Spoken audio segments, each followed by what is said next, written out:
শোন শোন, তোরা এই ডান্সটা দেখেছিলি?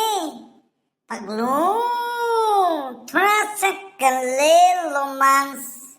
না রে ভসু, দেখলে কি আর তোরে বলতুম না? তাহলে আমিও ডান্স করতুম। তুই একবার দেখাই দে। চুপচাপ বস, আমি ডান্সটা দেখাইতেছি, ঠিক আছে? কিন্তু আমার সাথে কোনো নায়িকা নাই রে, আমি একাই 100।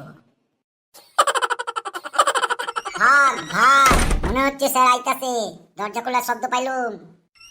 Rain, good morning, good morning. Good morning sir, good morning. আমি তোদের আজকে চেক করব তোরা কতটা ইংরাজি শিখেছিস, কারণ তোরা ইংলিশ মিডিয়াম স্কুলে এসছিস। আমার ওটা দেখতে হবে কতটা আমি শেখাতে পারলাম তোদের। এই যে তুই তুই ঝিমোচ্ছিস, সবুজ গেঞ্জি পরে বসে আছিস আমার ডান দিক থেকে 2 নম্বরে। স্যার আমারে কইলেন? হ্যাঁ, তোকে ছাড়া আবার কাকে বলবো? ঝিমোচ্ছিস বসে বসে, বল এইদিকে এসো। ইংরাজিতে কি বলবি?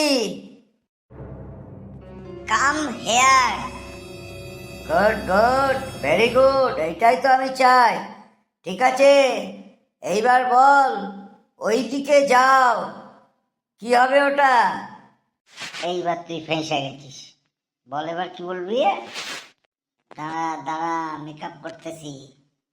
আরে লাভ মেয়েরা, তুই এইদিকে এলি কেন? স্যার, ওই যে জিজ্ঞাসা করলেন না যে এইদিকে যাও, ওই জন্য আমি এইদিকে চলে এসেছি। আমি জিজ্ঞাসা করেছি ওইদিকে যাও ইংরেজিতে কি বলবি? উল্টো দিকে ঘুরে আইসা।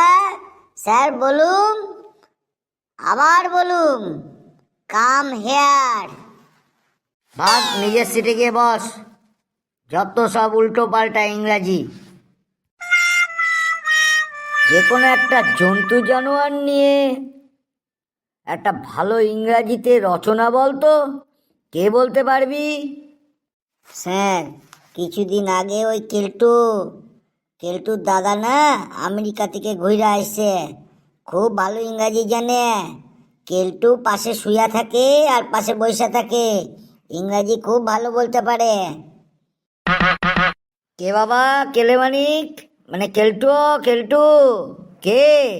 আমার মনে হচ্ছে এই মাঝখানে তুই নাকি।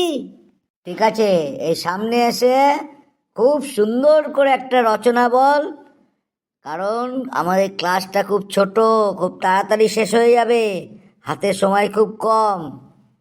শুরু কর, শুরু কর, আমার দিকে গটগট কইরা তাকাই কোনো লাভ নাই, শুরু কর। মেনি জন্তু হেয়ার অ্যান্ড দেয়ার। জন্তু 4 পাইন, মানে 4টে পা আছে স্যার। জন্তু 2 ইয়ার, দুটো কান আছে স্যার। জন্তু 2 আই। জন্তু কলিং বিভিন্ন টাইপিং, হাম্বা হাম্বা, হুম, চি চি চি চি, কা কা কা কা, ভৌ ভৌ। ইনি জন্তু আর ভাগিং ভাগিং, যেমন র্যাট, কাঠবিড়ালি, মানে ইঁদুর কাঠবিড়ালি, এরা খুব জোরে জোরে দৌড়তে পারে স্যার। হয়েছে হয়েছে, বুঝতে পেরেছি, কিচ্ছু শিখিস নাই, একেবারে গোবর পোড়া মাথায়। যা, আজকে স্কুলের ঘন্টা পড়ে গেল, আমি ওই জন্য আর এগোচ্ছি না। কালকে তোদের দেখা নেব, একটাও পিঠের চামড়া আমি রাখুম না।